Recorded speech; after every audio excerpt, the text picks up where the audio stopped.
Welcome to my show. I'm a guest here. Her name is Yvonne Marie Garvey. Mrs. Yvonne, how are you doing, ma? I'm excellent today. Thank you. And also, thank you so much for the time and the opportunity. Firstly, you are an author. You are also an entrepreneur. And you are also the co-founder of the Human Elevation Collective. Can you please, Mrs. Yvonne, discuss more about yourself and how you are doing currently now, Mrs. Yvonne? So my life is very full right now. I recently launched my book in the fall. I co-lead the Human Elevation Collective with my business partner, Erin. I also run my own business, which is a combination of wellness, communications, and helping others, that sort of thing. Exactly, in regards to what you've actually brought out, which is more about your story, which is your memoir, and also with the work you've done in your entrepreneurship career as well, which is why I would like you to just drive more discussion in the book you actually written as well, Stumbling Blindly Towards Grace, a messy and miraculous memoir. Can you please, Mrs. Yvonne, discuss more on the book, and do you also plan to write more books in the coming future, Mrs. Yvonne? Absolutely. I hope to write more books when I have a little more time. It was a total blast to write. I never thought I was going to write a book, and I just started journaling and gathering thoughts. And before you know it, an entire story started to take shape. So, in an effort to pursue that dream, I took some courses in writing, and eventually it just became a great, big, beautiful memoir. Exactly. That is how a little bit things grow further. This life sometimes is more of a journey. And for us to actually build ourselves in some certain perspective in our life, we realize that those little things that we're actually putting on board has actually turned to something really big that can actually be impactful in the society. And there was more important thing you actually wrote in regards to your memoir, which is you write more about addiction, you wrote more about heartbreak and the slow collapse of both the hope and my apologies, both health and hope. What did that descent reveal about the pain you had been carrying long before it all become visible, Mrs. Yvonne? So I think that the first thing really was I I started drinking at the age of 13. So alcohol became a coping mechanism from the early onset. So it really numbed a lot of that pain. And then as I continued to drink, the bad decisions would pile on and more pain would come on. But it wasn't until I got sober that I actually started to see how much pain I was in and what that pain looked like and what some of those causes and stories were with that. And when you start to peel back those layers, it's kind of like an onion, right? You peel back a layer and then you peel back another layer as you get to know yourself and see what led to all of the decisions that your life kind of culminates into. And there was a lot of fear, a lot of shame, a lot of feelings of unworthiness.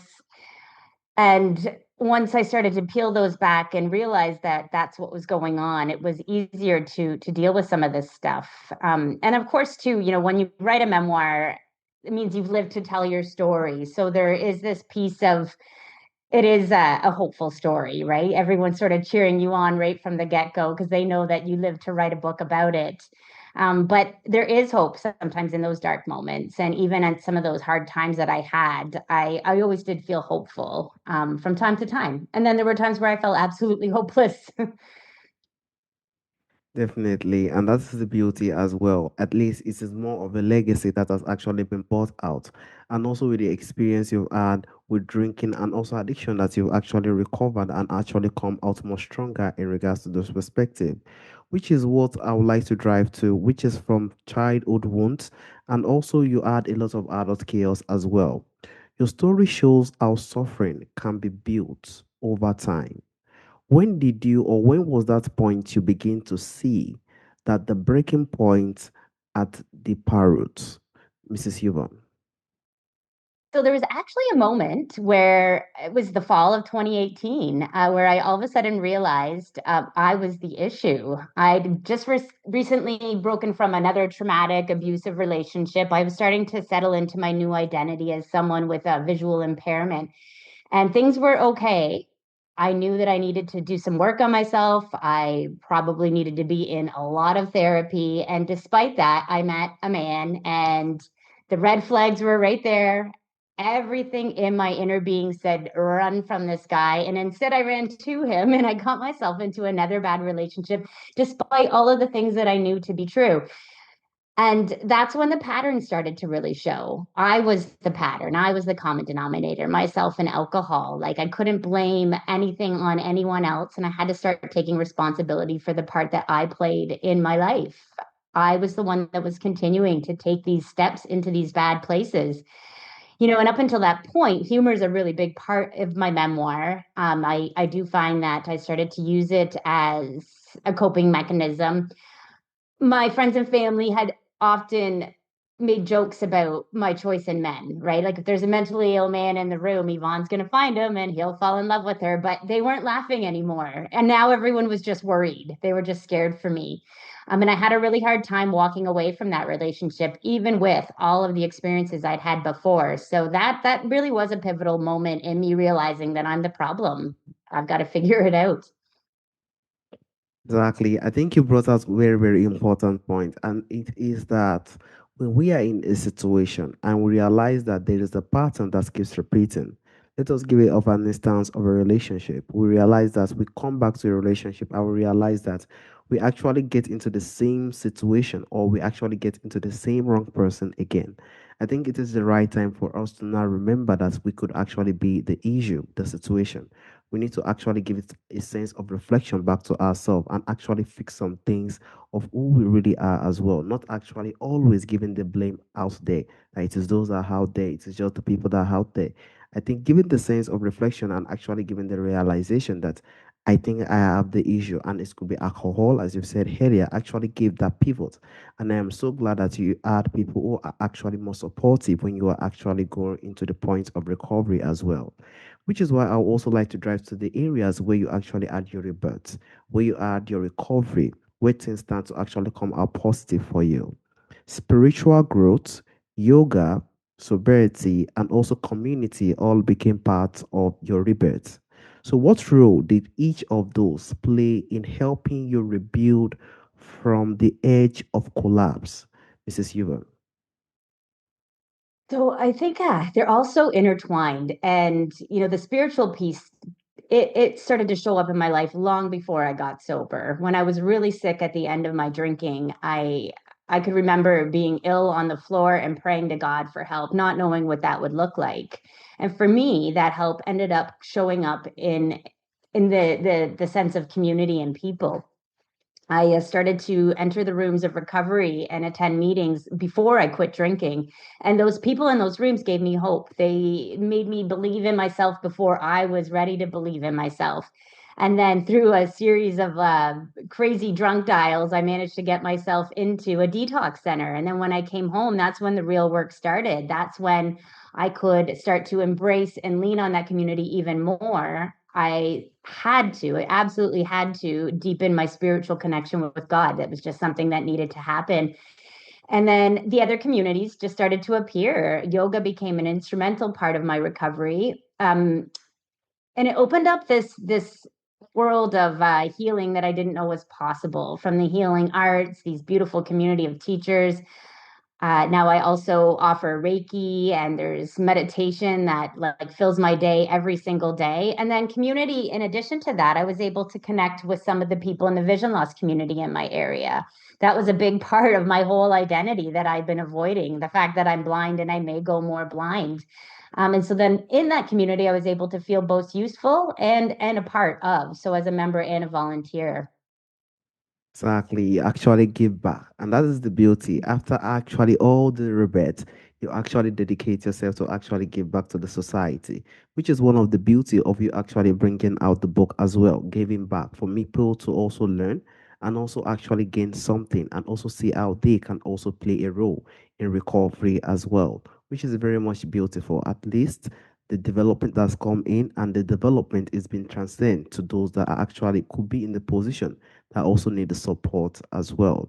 And also, I would just like to drive through what you can also say or understand in regards to the battles that you had during those times. Addiction often isolates people in shame and silence. What do you hope readers understand about the inner battles that exist beneath destructive behaviors, Mrs. Yvonne? The biggest message I'd love anyone to take away from today is that you're not alone. There is someone out there that has a remarkably similar story to yours. We kind of get in these like modes where we think that we're the only one like us and no one will understand, and that's just not true. And not only are there people out there that have been through it, they want to help and they want to share and help you get through that. The other thing is to not believe the things that you're telling yourself. Your mind is not right. Your mind is unwell. So borrow some hope from some other people until you can do that yourself. Once you get to know yourself and you do the work and you peel back some of those layers, you'll find that you're more likable and more lovable than you really think. And there's this great, big, beautiful life out there on the other side of things. You just have to make that first step and have a little faith. Exactly. Sometimes, if we look at the world in a side, we could see it's very difficult and very stressful. And if we also turn on the other side and actually look at the world, we can realize that I think it is a different case. And that is why we as humans, we actually need to actually take some certain actions. Sometimes we might feel like it might be like we are weak or we feel like we are not actually capable enough any longer. But it is a pivot for us to actually realize one or two things about ourselves, to actually see how we can actually seek help. Because people are out there, there are organizations, there are communities, there are people that are out there that are actually ready to actually provide the sense of support and also provide this kind of healing that can actually help one emerge and also recover from some certain situations. And also, there is something powerful about the way your story holds both heartbreak and hope together. So, what did you think you'll learn about the resilience in the moment when survival almost felt impossible, Mrs. Yvonne? Yeah, so resilience is a funny thing, just before I got sober and before I found wellness, I was resilient even then. I was resilient in, the one line I'd cross, like one abusive relationship into the next one, or that low bottom, I'd find another bottom and continue to live through that. But on the other side of that, resilience was something I built with one positive decision at a time. I kept saying yes to the next healthy, beautiful, healing thing. And then it all of a sudden just built this beautiful life that I absolutely love. I no longer felt like I needed to run from myself. I started to love myself, be around myself, and and it just happened bit by bit. It wasn't like a big aha moment and I'm well. It's just you keep saying yes and before you know it things are better. And I Exactly. think a lot of people don't give ourselves credit for how resilient we really are. We can do hard things. We know we can do hard things. We've done them. We've done them when we were sick and we'll do them again when we're well. Exactly, Mrs. Yvonne. That shows that it is a gradual process. There's nothing that happens very much fast. We could realize that we could actually be in the position of our addiction, or we could be in any certain addiction situation. But for us to actually get the sense of actually proceeding to the point of recovery, it is something that happens more gradually, bit by bit. And when the time comes, we actually see the sense of reflection and also the developments also start to come in as well. And also for listeners who could be in the position whereby they may feel trapped, because it could be like a trap within them in addiction, they could be feel trapped in lust, or they could feel trapped in the aftermath of their own breaking point. What truth from your journey would you want them to hold on to the most, Mrs. Huber? Um, so I think that breaking points and having a truth and just figuring out what you want to do next. You really do just want to believe in not believe in yourself when you're in that that sick part, right? You don't want to believe what your mind is telling yourself. You need to look outside of it and take a chance. Um, and of course, too, like we all have different breaking points, and you do have to find your bottom and be ready for change and be prepared to put a little bit of effort into it, but know that it's worth it.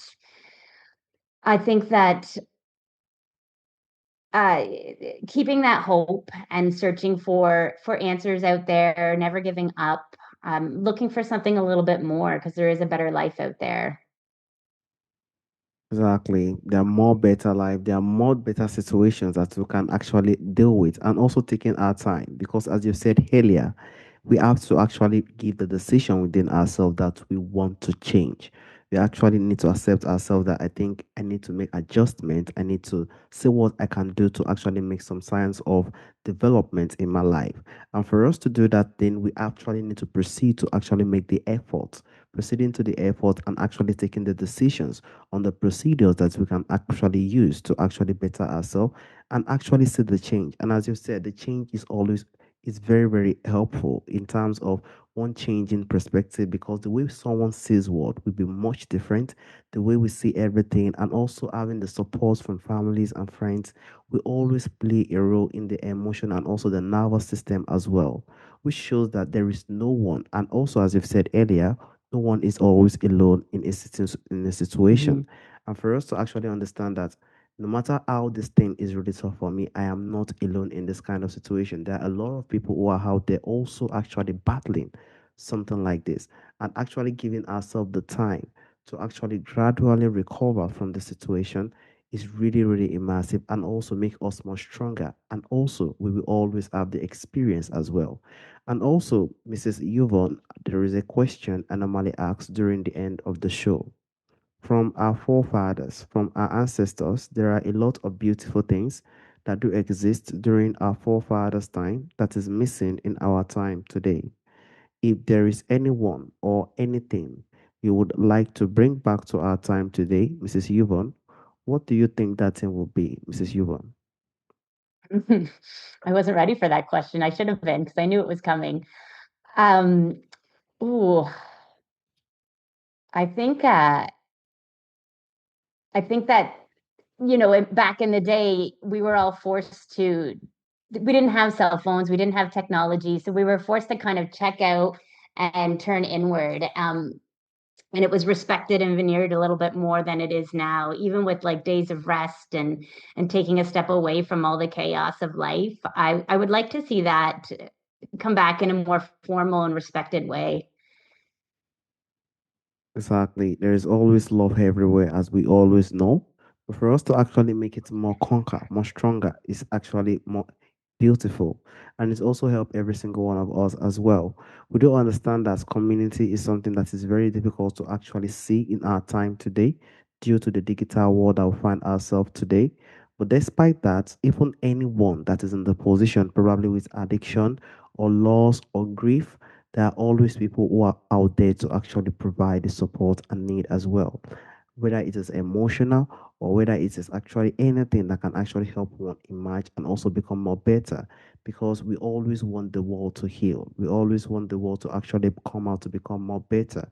And also see how this world can also be a source of growth for those that also come in as well. Mrs. Yupon, I want to use this opportunity to thank you for the time and the opportunity for us to have this profound and insightful conversation today. Thank you so much, Mrs. Yvonne. Thanks for having me. All right, Mrs. Yvonne. Have a wonderful day, Mrs. Yvonne. Bye bye. Thank you.